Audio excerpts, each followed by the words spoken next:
Maganda at piling-piling programa mula Lunes hanggang Linggo. Aalawin kayo ng aming kilalang mga komentarista at public service program. Ito lamang himpilan ng DWTL. The proceeding program expresses only the opinions and views of its respective block timer, producer, radio announcer, writer, and production staff, and does not in any way reflect the views of this station. The station has advised the programmers to abide by broadcast laws and KBP rules.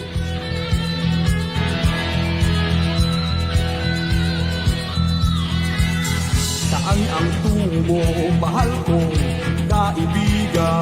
Saan sa sadyang hanap mo, katahimikan? Basta't tayo'y magkasama. Magandang araw mga utol at sa Unified Absalon Alumni Association. Maraming salamat sa binigay niyong serbisyo sa 182 na batang Manileño na natulian natin at nabusog niyo ang kanilang mga tiyan. Yan, nung nakaraang June 18, 2024. At syempre, maraming salamat kay Brad Alexander Ledesma, Brad Ed Sanchez, at kay Sis Ana Vidal. Maraming salamat sa serbisyo nyo, mga utol. Basta, stay safe, stay healthy, stay happy always.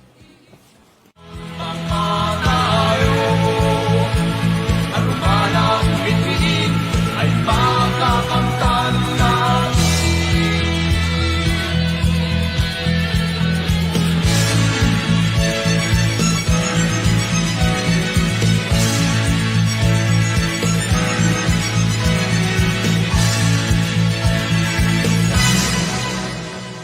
Ating liliparin, may harap, may sibat. Ating tatawirin, dalulong ng dagat. At lang kasama mo ako, iisang mga tayo. Ano ba ang hindi ay makakamtan natin.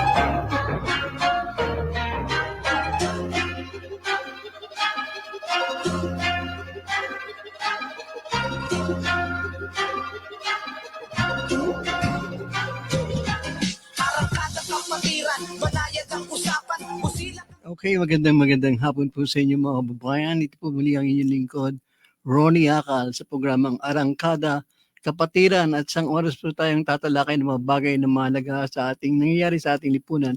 At uunahin po natin yan na may kinalaman po sa isang magandang serbisyo na kung saan ito po pinangunahan ng BC Mayor ng Manila na walang iba kundi si Brad, Vice Mayor Yul Serbo. At ang kasama dyan po ang Upsilon Chapter or Council. At mapapakinggan nyo sila. At after that, siyempre, pagpapatuloy ng pagtalakay sa ating pong migrant workers, yung ating pong mga kababayan nagtatrabaho sa ibang panig ng ng iba't ibang bansa. At yan po ay mahalaga para sa ganun ibigyan natin ang daan ng nangyayari sa kanila. Maganda po ang ating pagtalakay sapagkat si Ma'am Dolores po muli ang ating makakasupan. Pero meantime, papasukin na po natin ang mga magiging na brad and sis. Siyempre, sis Ana kasama po dyan. Magandang hapon po sa inyo, mga brad and sis. Ayan, nakikita ko na sis Ana. Magandang hapon sa sis Ana, Brad Ed, at iba pa. But then, ano ka, pakita ka. Magandang hapon po, Brad Ronnie, sa Arangkada. Yes, magandang hapon at matagal ka namang na ano. Siyempre, mamaya again. kay Ma'am Dolores. meantime, bigyan na muna natin ng daan yung mga bagay na may kinalaman dito po sa serbisyo na kung saan kasama po ang Vice Mayor ng Manila, ang gwapong-gwapo, ang sikat na artista na brad namin, ang aming tunay na SRB, si Vice Mayor Yul Servo. Sis, para hindi na masayang ating oras, bigyan mo ng pagpapaliwanag, bigyan mo ng illustration para na sa ganun, parang nakikita nila yung nangyaring serbisyo na ating pinakita kanina. Ibigyan mo ng daan, Sis Ana Vidal. Yes Sige, Lance. po, yes po, sa barangay po namin, nagkaroon kasi kami ng Operation Tuli. So ang project nun is yung brad nating kagalang-galang na Vice Mayor, Yul Servo Nieto. So I said na sa Opsilon, sabi ko, why not mag-feeding program kami to join? Yun, dun nag-umpisa na, ayan na, niready ko na. At sa awa ng Diyos, okay naman po yung aming presentation. Kasama yung mga Unify Opsilon Alumni Association. Yan po. Mhm.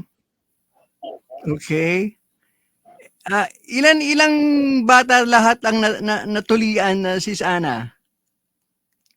182 po, Brad. Mga Wow, batang dami. Maynila. Kaya siguro dahil yan ay libre, mahal ngayon ang pagpapatuli. Maraming mga kabataan ng Manila na initulungan. Yan, magandang bagay na yan. Future, yung iba dyan future migrant worker. Yan, nakikita ko na yung si Dolores.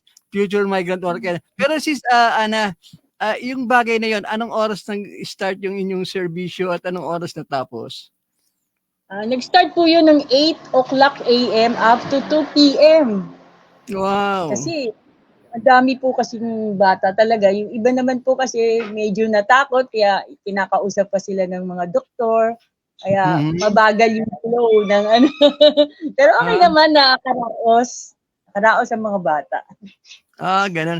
Wala naman sumisigaw na bata. Ang dami, kaya nilakas na lang namin yung sounds para hindi ba matakot yung mga nakapila. Ganon. Pero at the same time, gumawa kayo ng feeding program, alam ko, no? Nagpakain din kayo sa mga bata. Ilang kabataan ang napakain ninyo? Yung lahat po na yun, 182 na bata. Okay. Nag-present kami ng mga cupcake, juice, bread, biscuit. Tapos at the same time, meron po si Brad Yul Servo Nieto ng sopas. Kaya busog-busog sila.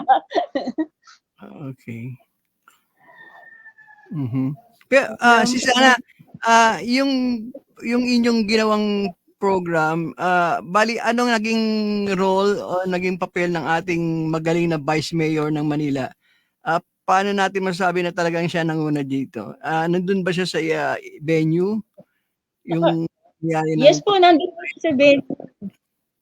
Dumating po siya ng 11:30 ng tanghali. Galing pa po siya sa sa meeting nila, nag-ano lang siya doon. Nag-drop di siya, nakausap namin lahat.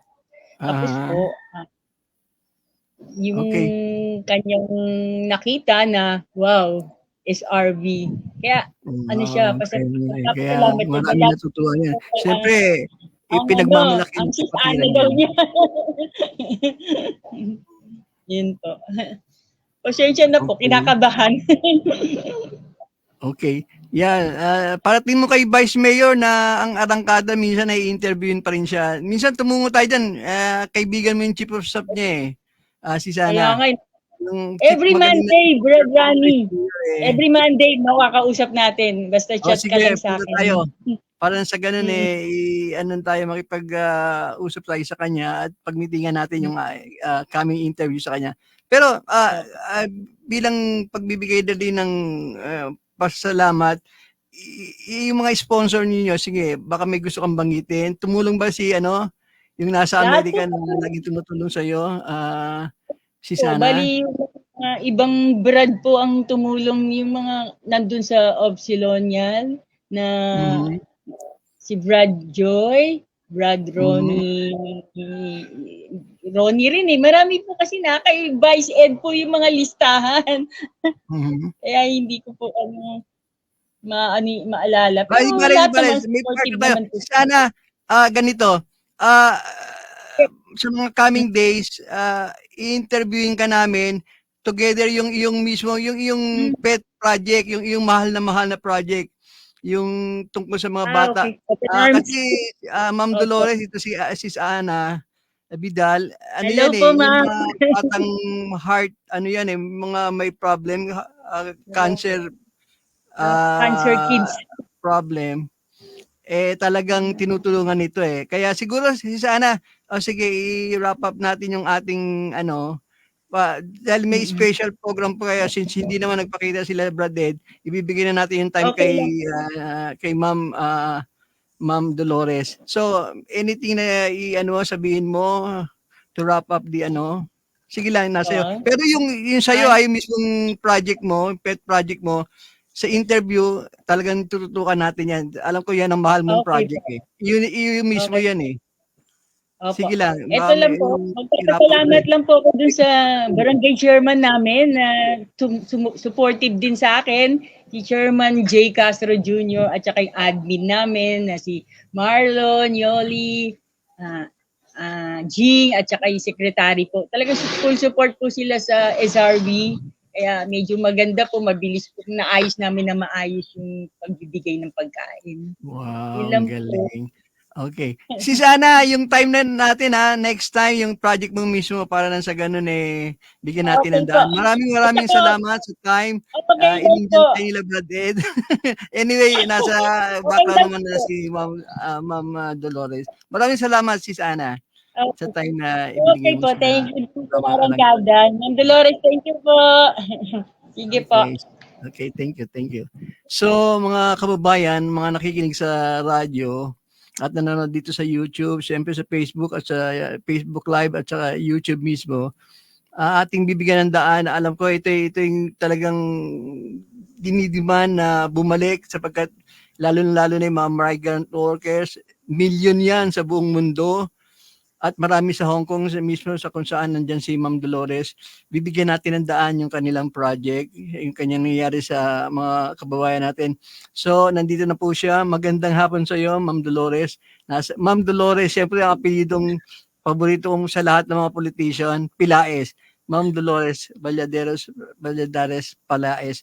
Magandang hapon sa iyo, Ma'am, at bumati muna kayo. Magandang hapon po muli. Salamat po at nakabalik ako. Medyo hindi maganda yung yung boses ko pero okay lang. Kakayanin naman. Oo. Pero ma'am ngayon hindi na umuulan dyan sa Hong Kong Umuulan po. Umuulan pa rin. Ang ulan na ay on and off. Iinit. Pero you're coming ulan. loud and clear naman. Mm-hmm. Clear ka naman sa area. Di ba clear naman siya? Ayos naman po. Medyo ngongo. Okay, sige, ganito. Ma'am, umpisa na po natin yung naputol na project. Pero bago yan, siyempre, sa linggo ata, meron kayong parang pagtitipon.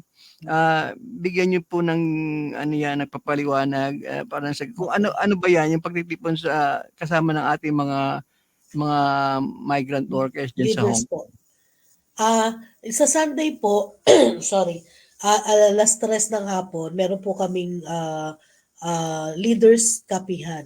So ito po ay program ng United Filipinos in Hong Kong. Ginagawa po namin ito quarterly or as the need arises kapag may mga main issues na pumuputok po na concern ng mga OFW. So this coming Sunday, in 2 hours time, pag-uusapan po namin yung mga outstanding issues at saka mga current issues na kinakarap ng OFWs. Kasama po dyan yung mga concern namin sa mga mandatory fees. I guess nabanggit ko siya last time, yung tungkol sa mandatory membership sa PhilHealth, SSS, Pag-ibig, OFW Compulsory Insurance, yung OEC, yung Overseas Employment Certificate. Tapos, bagi po nang didiscuss din namin yung usapin ng illegal recruitment and trafficking wherein may mga victims from Hong Kong. Nakasalukuyan nagsampa ng kaso ngayon. Tapos meron din sa Pilipinas.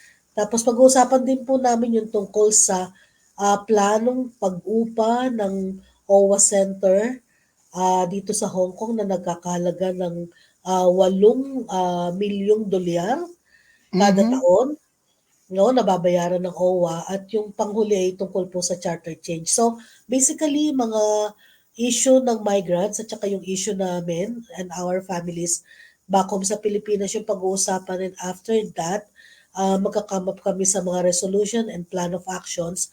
Ano yung pwede namin gawin para mapigilan yung mga hindi magandang mga policies, mga orders, tapos yung mga laws, no, na detrimental talaga sa sa kalagayan, no, o yung situation ng mga migrant domestic workers globally.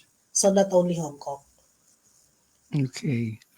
Ma'am, ganito, dahil nga sa nangyayari sa ating bayan, no, minsan nung panahon ni Noy, Noy Aquino, sinabi niya na talaga ang target nila together yung NEDA, talagang ang mga manggagawa ay unti-unting parang pabalikin sa ating bansa. Parang sa ganun hindi ang desire hindi na magtrabaho sa ibang bansa, kundi dito na lang. Kaya nga, during the time yung ating GDP, yung takbo ng ekonomiya, ay gumanda, totoo lang. Based on data, datos yan.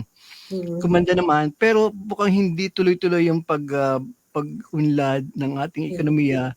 So, parang hindi natuloy. Sa tingin nyo, talaga may pag-asa na ang ating mga migrant workers unti-unting mabawasan, dito na talaga magtrabaho sa Pilipinas? Posible ba mangyari yan sa iyong palagay? Considering ang iyong talent, pag-iisip, ang puso nakalaan dyan. Mas alam mo yan. Kaya nga, posible ba mangyari yan sa ating bayan? Sa tingin naman po namin wala supposed to be na imposible.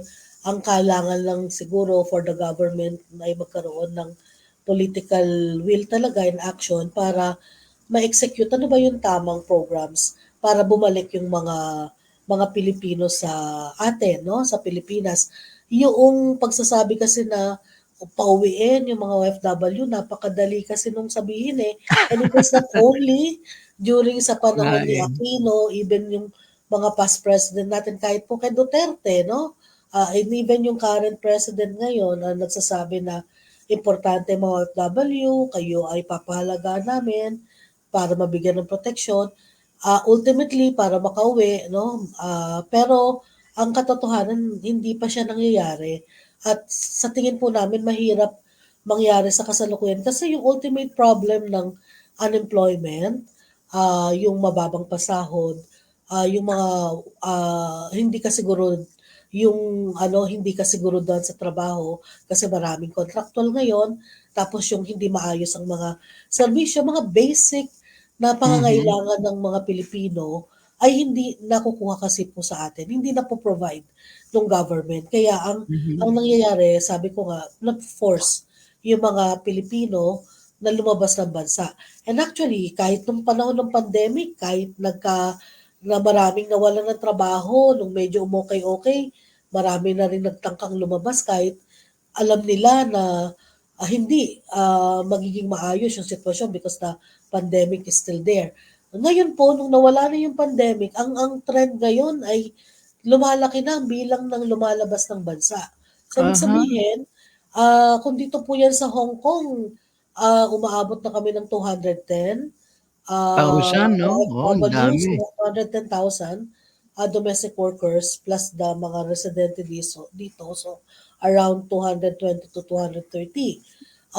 So, ang trend talaga, palaki. So, ang ibig sabihin po nun, hindi na-address talaga yung problema ng kawalan ng trabaho sa Pilipinas kasi nananatiling naghahanap ng trabaho sa ibang bansa yung mga Pilipino. Kaya yun yung situation natin ngayon. At hanggang hindi po ina-address ng government na magkaroon ng trabaho sa Pilipinas, ibig sabihin, kailangan po kasi nating mag-industrialize. Kailangan ng mga Pilipino merong mapuntang trabaho sa Pilipinas at mangyayari lang yun kung may industry tayo. Pero ang problema kasi ngayon, wala tayong industry. Nakaasa tayo sa export, even mga pako, mga pardible, lahat na lang po ay ini-import natin. So, wala tayong industry, kaya walang nag-absorb ng mga workers. Kaya nagkakaroon ng brain drain.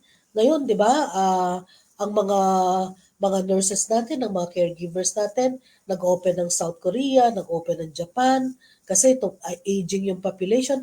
And actually, even Hong Kong, they are pushing forward din na magdagdag pa ng mga workers kasi nga aging din ang population. So yung mga expert natin, nagtatrabaho sa ospital, mga caregivers natin, so nangangawala kasi pumupunta sa ibang bansa para magtrabaho.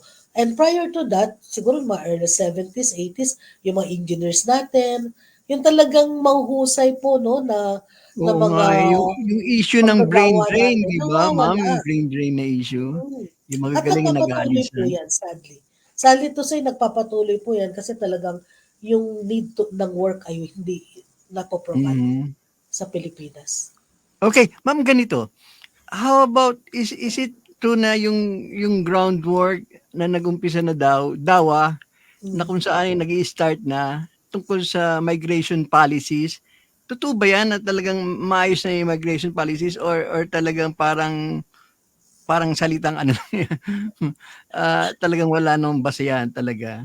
Sa iyong Ah, palagay, maraming anong maraming dapat efforts gawin? yung government actually even sa international merong mga tinatawag na global pact on migration, yung Mhm. pino-foresee na in 2030 maayos ang problema ng migrasyon at merong tinatawag na migration for development.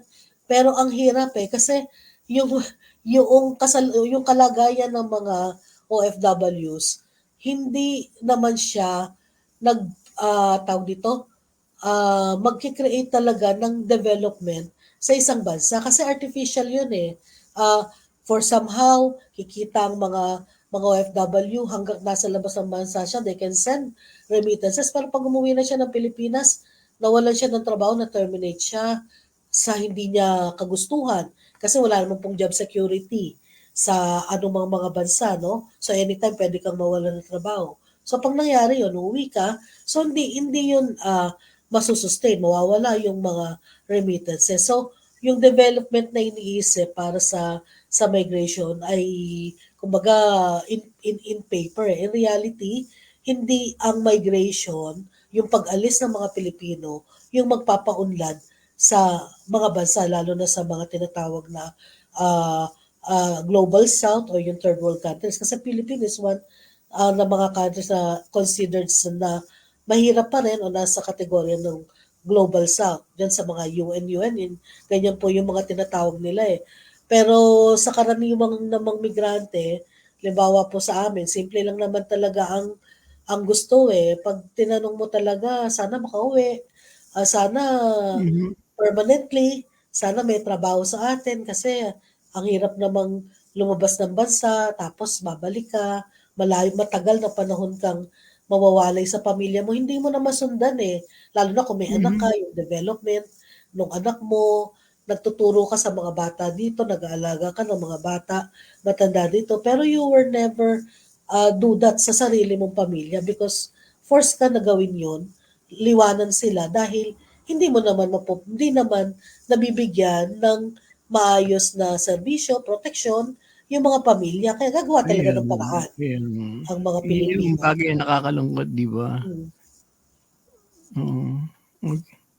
yun. Okay, ma'am, sige, patuloy lang kung may gusto kayong idagdag. Sa akin naman, overall, ano talagang yung well-being ng isang migrant worker? Ibig sabihin, ano talaga ang tunay na kalagayan sa yung palagay, in general Hmm. na Ang sa isang isang migrant worker? ang isa pong main concern is lagi yung usapin ng services and protection 'Pag nasa labas ka na ng bansa, ano nang magiging lagay mo?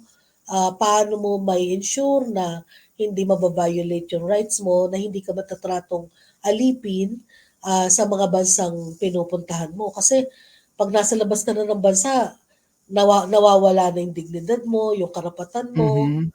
talagang yung ibang ng mga employer sasabihin sa'yo, "Binayaran kita, gumastos ako ng malaki, so parang pag-aari kita, kulang na lang." Gano'n ano. Pero, hindi man sabihin 'yun, sa praktika ng ilang mga employer nangyayari 'yun. Kasi bakit po namin nasabi, kasi ang oras ng trabaho walang limit.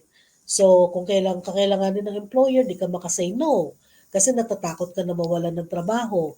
Pag nawalan ka ng trabaho, di syempre, paano mo susuporta ng pamilya mo? Paano mo Mhm. pag-aaralin ng mga anak, di ba? So, malaking implication. So, kaya nangyayari, hindi mo na lang papansinin, lalo na yung mga verbal abuse. Malagana po yan. More than 50% ng mga workers dito sa Hong Kong, according sa survey ng isang institution, yung Mission for Migrant Workers, are verbally abused. Pero ang nangyayari, hindi na yan masyadong iniinda ng worker eh. Unless talaga yung ma-physical ka, masaktan, then Mhm. doon ay nagrereklamo na, nagsasampa na ng reklamo sa employer. So, ibig sabihin, hanggat maaari, tinitiis talaga nung worker eh, yung ganong kalagayan eh. Pero dapat yung government naka-ready lagi para magbigay ng serbisyo at proteksyon. Eh, ang nangyayari, sa halip na services ang makuha namin pag nagkakaproblema, ang nakukuha pa namin ay dagdag na problema at mga gastusin kasi while we are paying bago umalis ng Pilipinas ng malaking halaga sa mga recruitment agency, which is illegal, dahil sabi wala daw placement fee, pagdating sa bansang pagtatrabahuan, nagpapatuloy yung collection. So, Mhm. meron ka ng contract, passport, mahal dito. 1-2 sa Pilipinas, dito for 480, multiply mo sa 7.5, doble, triple ang presyo ng passport. Yung Mhm. OEC, pabayaran mo, hindi naman kailangan. Yung OWA, lahat po mandatory eh. Sabi ko nga, institutionalize siya kasi ginawang batas at hindi makahindi yung worker. Kahit Mhm. hindi niya kaya, mapupersa siyang magbayad kasi may mga punitive actions na gagawin sa kanya. So, sa halip na tumulong yung gobyerno na mapagaan sana yung aming mga problema, na sa halip na yung perang ibabayad namin sa hindi naman kailangang bayaran, no, na mga ahensya kasi depende sa amin kung gusto namin o hindi, eh nakukuha pa sa amin. No, Oo nga. nawawala pa sa amin sa halip na pabibigay namin sa pamilya namin. Eh hindi Tama. naman po kalakihan ang sweldo ng mga domestic worker dito. Yes, kung parang sabi nila mga supervisor level kasi nga malaki yung palitan eh. Pero sa totoo lang, pag napalit na yan ng peso, talo pa rin kasi ang mahal ng bilihin sa atin at iniinda po namin yan. Kasi every time na nagsasabi yung family na ang mahal ng bilihin, yung 1,000 ngayon parang 100 piso na lang, ang iniisip namin, paano kaya kami makakapagdagdag? Pero hindi namin Mhm. magawa kasi nabawasan pa yung pera namin, nakuha pa ng mga ahensya ng gobyerno, di ba? Dahil minandatory yung collection. So that's one thing. So sa halip na Mhm. services, added fees, yung nakukuha namin. Tapos yung mga budget supposed to be na ilalaan, halimbawa sa OWA, sa Department of Foreign Affairs, ay hindi naman nakalagay sa bansa kung saan nagtatrabaho yung OFW. Kaya tuwing magkakaroon ng problema sa repatriation, kailangan ng visa extension, kailangan ng matutuluyan ng mga kababayan natin ng bahay para sa tutuluyan nila, bayan doon, walang makuhang direct na financial assistance eh. At malaganap yan ng COVID. Talagang may pondo pero nasaan hindi namin ma-afford yun. So, yung mga ganong concrete services ay hindi na madaling maibigay, makuha ng mga OFWs. Tapos recently nga, nadagdagan pa nung nagpaplano pa ang OWA na umupa ng isang palapag para maging OWA center at gagastos ng Kaya $800 million wow, para sa ang laki 'no? pag-upa sa building na yan. So parang ano ba talaga? Pera ng Mhm. OFW yan, pera ng mga members, pero bakit gagastusin sa hindi naman importanteng lugar. Kasi meron na pong opisina ang Department of Migrant Workers dito eh. Isang palapag din yun. Bakit hindi yun i-maximize kung gusto talagang tumulong sa mga OFWs for giving them venues, para sa mga training and education. Mhm. At pwede rin kausapin, I think, ang Hong Kong government to provide a venue na token ang pwedeng ibigay lang ng gobyerno natin eh. So, yung pong mga yun ang missing. Yun po yung mga hinahanap ng mga OFW na mahirap ma-access sa na dapat po binoprovide ng ating government. And I'm not talking about Hong Kong. It also applies to many countries na dapat nga basta may Pilipino, meron kang embahada o konsulado, pero ang nangyayari, sa halip na magdagdag ng embassies and consulates, ang nangyayari, nagbabawas pa po. So, ibig sabihin, mas lalong marami yung hindi nabibigyan ng serbisyo kung ganun yung mga patakaran na ginagawa ngayon ng government. And sad to say, napakatahimik ng ating presidente. Wala kaming marinig. Marami kaming gustong i-raise na concern, pero ang nababalitaan lang namin ay yung mga trips, pero yung paano ba bababa ang presyo ng bilihin? Paano ba kami mabibigyan ng serbisyo? Ay, hindi talaga In makabot. fact, ma'am, yung nakaraang SONA niya, wala siyang binanggit sa mga sa migration, di ba? Hindi niya Yes. binanggit yung mga bagay na yan. Sana this Oo. time, manawagan tayo sa programang Arangkada. Mr. President, aming mahal na Bongbong Marcos, sa iyong SONA, malapit na, within a month na lang siguro, or 1 or 2 months, gagawa ka ng yung State of the Nation.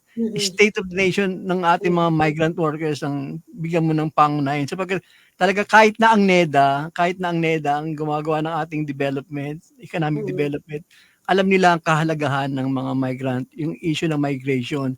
Kaya ma'am, sa dating na yan, gusto kong tanungin, ano talaga ang binibigyan ng importance ng NEDA o ng mga policy maker, ang ating mga legislator, yung bang mismong development of remittances o development ng yung mga migrant talaga?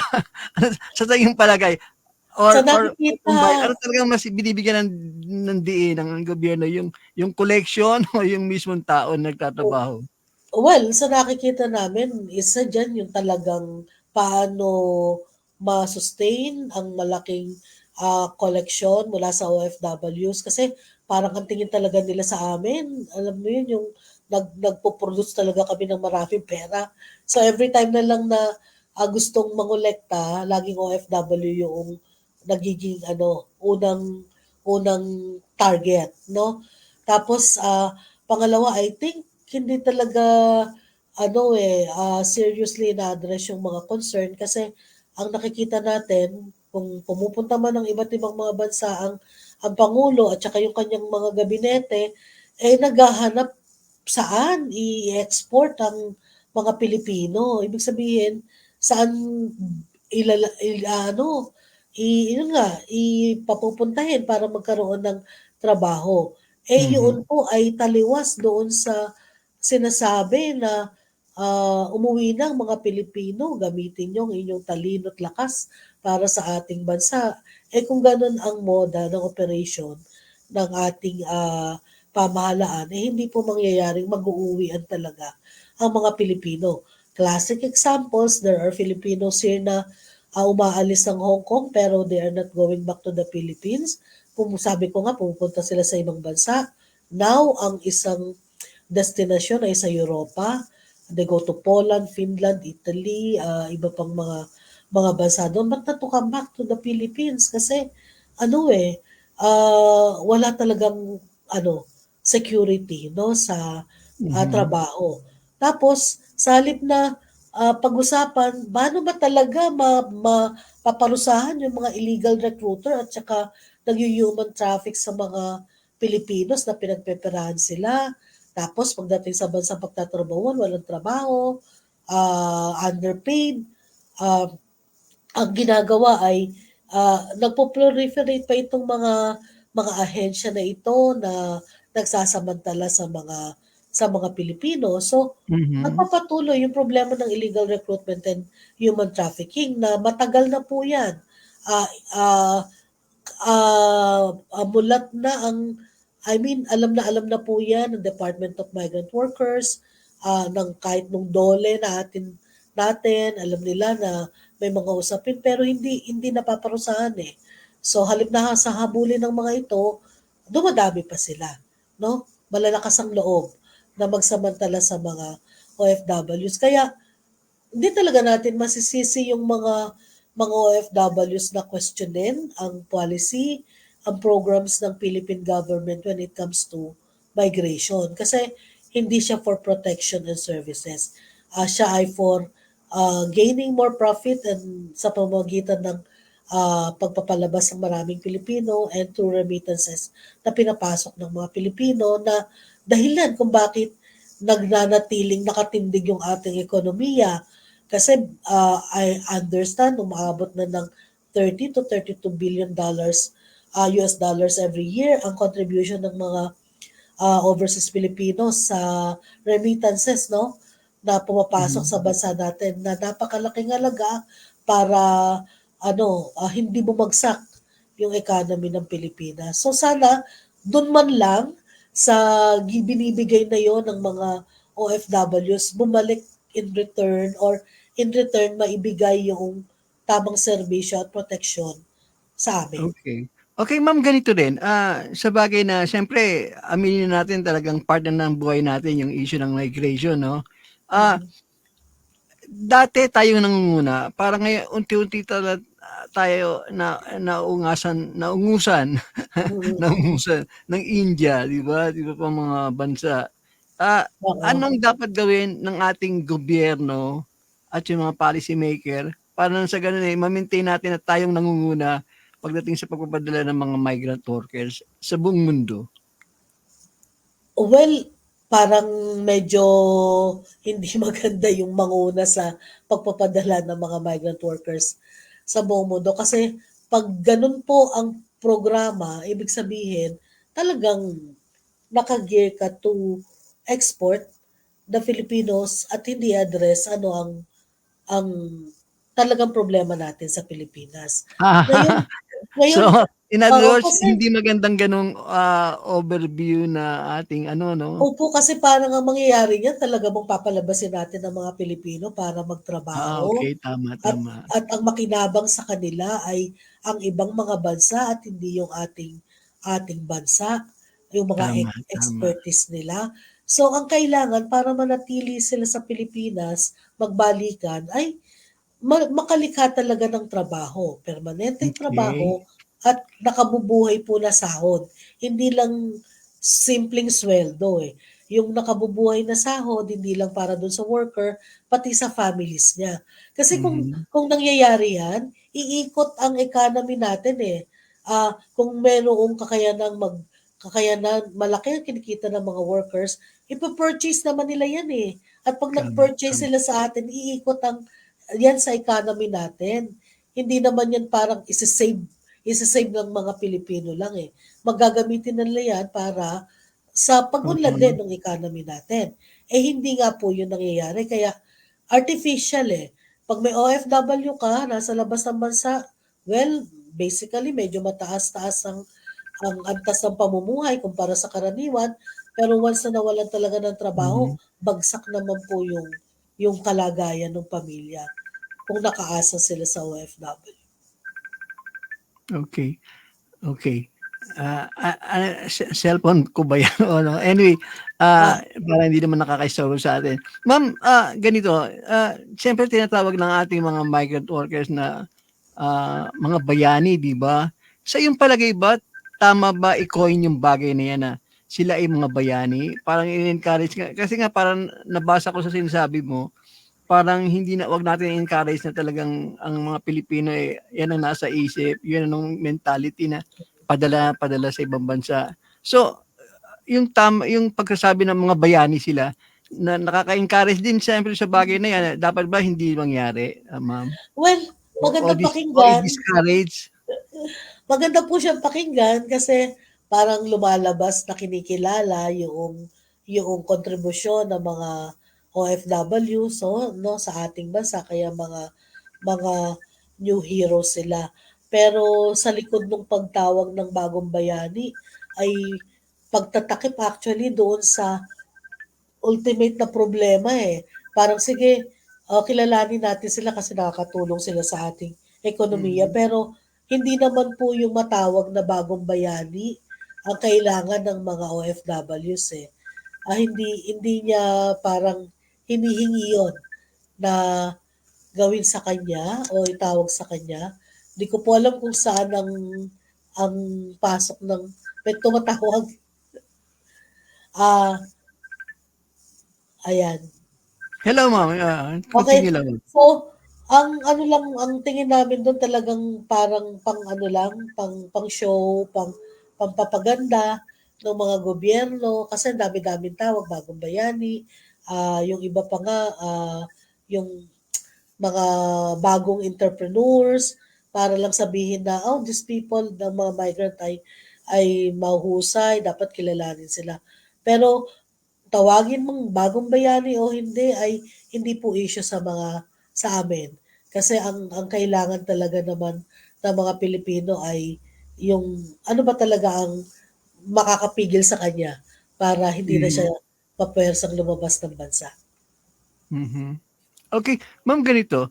Dahil nga sa nangyayari sa atin bayan, di ba, naghihirap tayo, ang gulo ng politics natin, talaga ang gulo-gulo, tapos may mga pangamba na posibleng pasok tayo sa mga bagay. Kunyari, sabihin natin yung mga gerang parang nandyan lang sa tabi-tabi natin. Hmm. Sa inyong pag-aaral sa mga issue na to, ano ba talaga dapat ang gawin ng, siyempre, nandyan yung pagbabago ng ating saligang batas.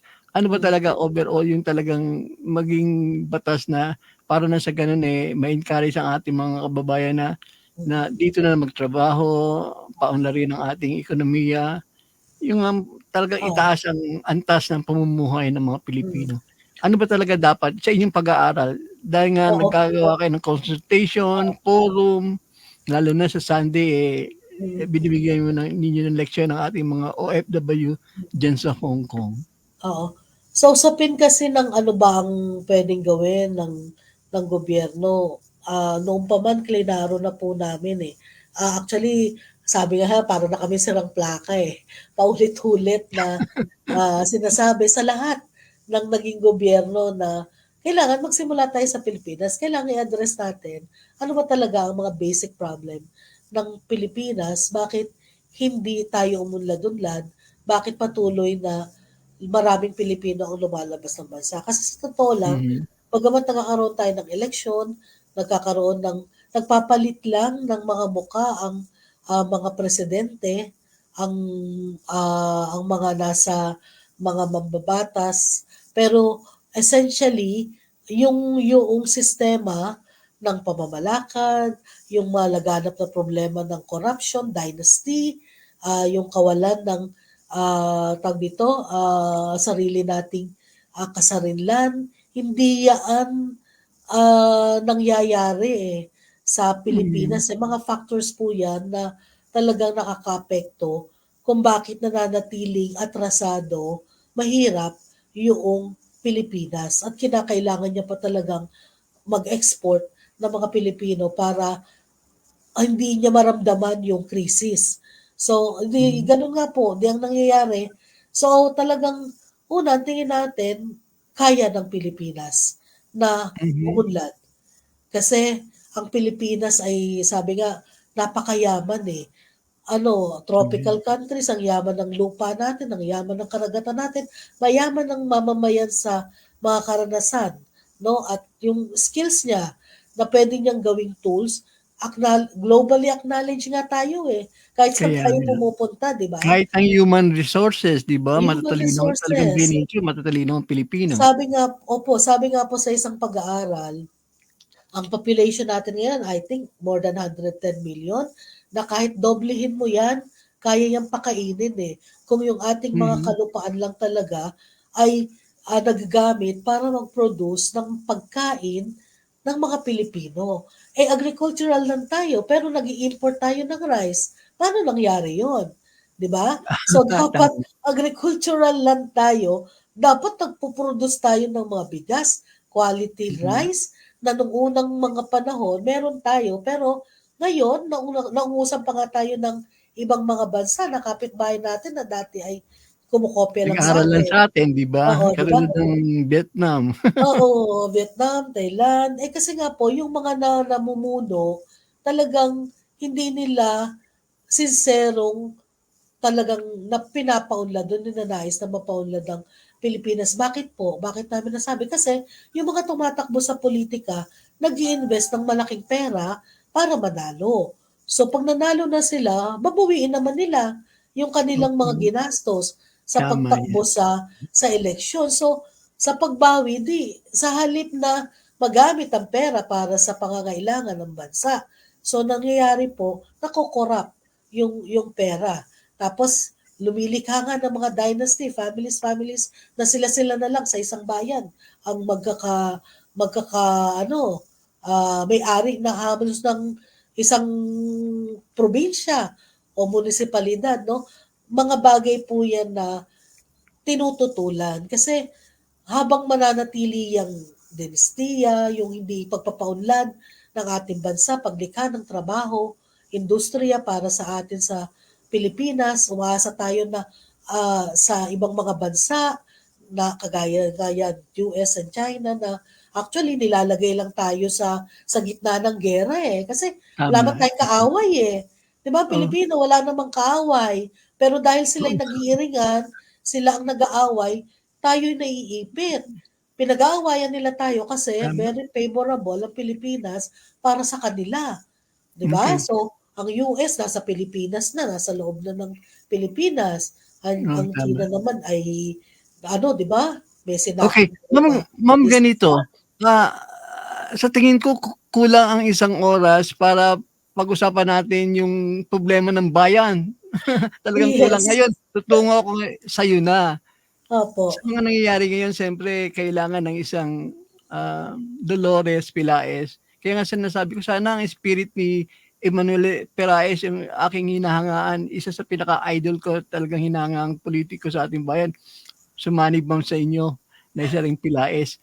Ma'am, ganito, hindi ba kayo nagsasawa para sa pagpapaliwanag sa ating mga kababayan na yung mga bagay na nangyayari sa ating bayan? Ano bang ginagawa nyo ngayon? Sige, sa loob ng 5 minuto, diyan na tayo tumutok. Hindi ba kayo nagsasawa para paulit, sabi mo kanina may Oo. paulit-ulit yung sinasabi mo Hindi Bakit ganun na lang pagmamahal nyo sa ating mga kababayan?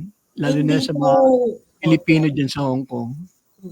Kasi pag ginawa na naming tumigil, wag nang magsalita, ang mamamayani ay yung kasalukuyang sistema, kasalukuyang mga patakaran. So, kailangan talagang magpatuloy, no?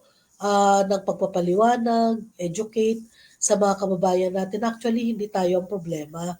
Tayo ay nilikha ng mas malaking problema ng Pilipinas at tayo ay mayroong responsibilidad, tayo ay mayroong kakayanan para mabago ang kasalukuyang kalagayan.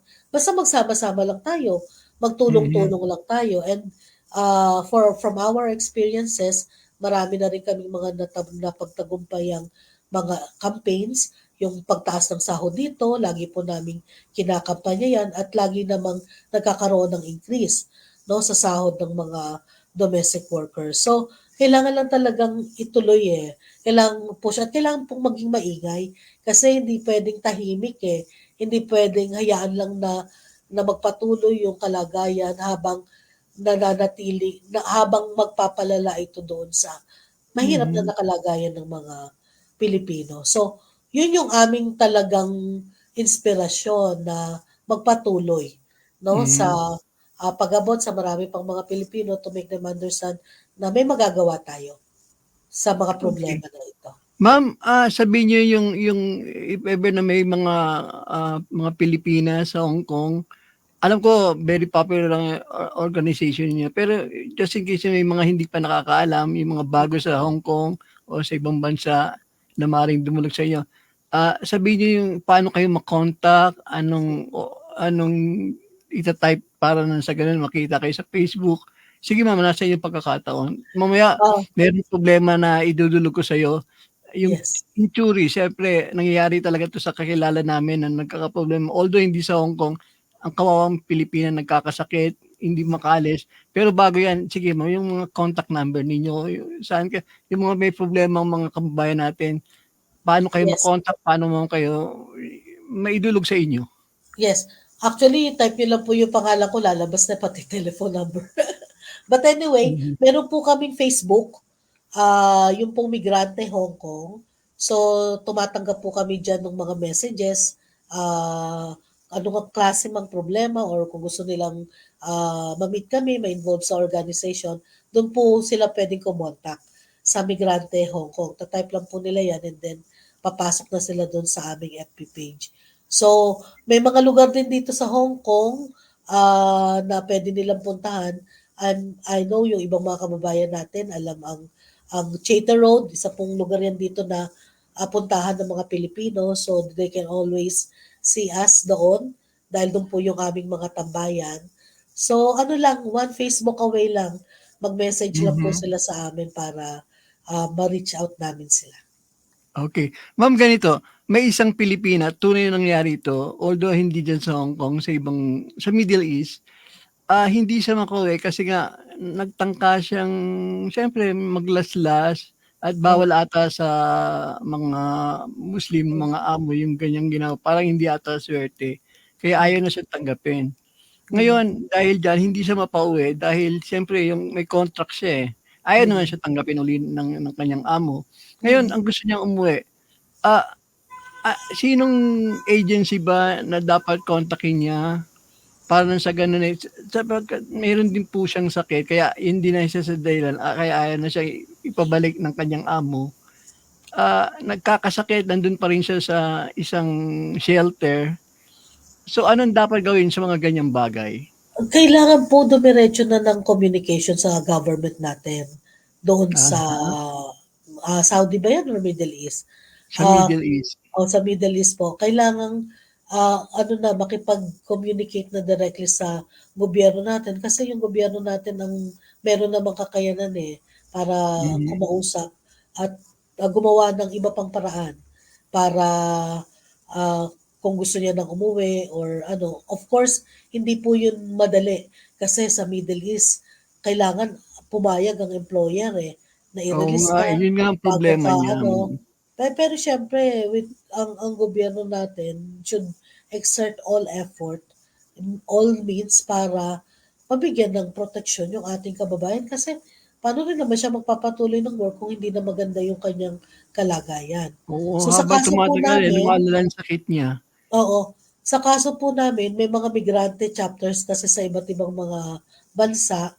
Pag may mga ganyang kaso po, talagang ang binobombard namin ng katok, maingay, yung ating pong gobyerno.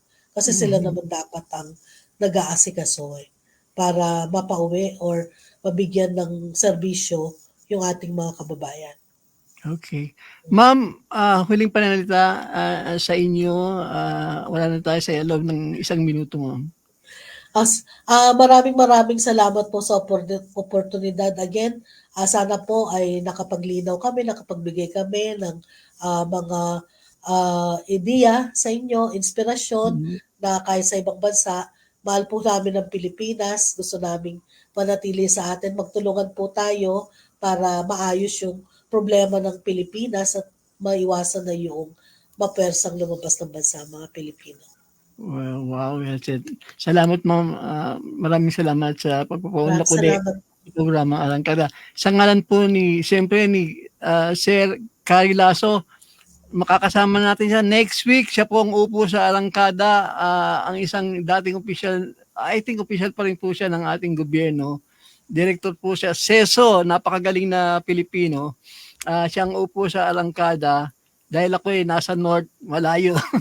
Kaya pakinggan po ninyo si Carrie Lasso. Siyempre sa ngalan ni Jojo Kiawit, Sis Jackie Aquino, ni Sis Nibia, Aimee Sakura, Hana Leito yung lingkod, Ronnie Akal. Siyempre sa pangalan ni Ma'am Dolores Pelaez, ang aking idol. Idol ko na rin si Ma'am. Maraming salamat. Maraming salamat po. Bye-bye. Yeah, happy weekend. Yan. Yan, parang nawala yung sound. Mama lang.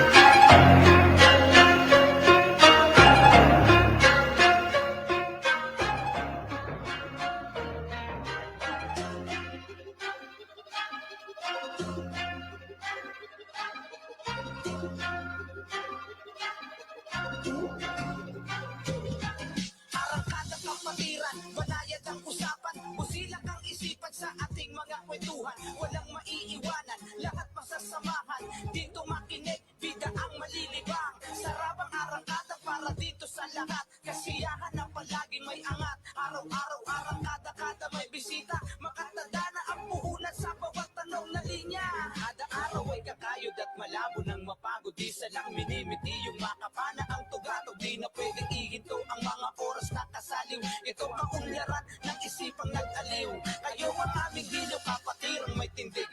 Solusyon na pangdiin, kaduming na makisig. Tanggal ang negatibo sa kanyang bukang bibig. Positibo ang lahat ng inyong maririnig. Bawat bukas may saya, tagumpay ang madadala. Sa tamang oras may liwanag na kanyang matataya. Lagi sulit ang segundo na iyong ilalaan. Basta imbitado ka, matik na kahagayan. Arangkada kapatiran, banayad ang usapan. Busilak ang isipan sa ating mga kwentuhan. Walang maiiwanan, lahat masasamahan.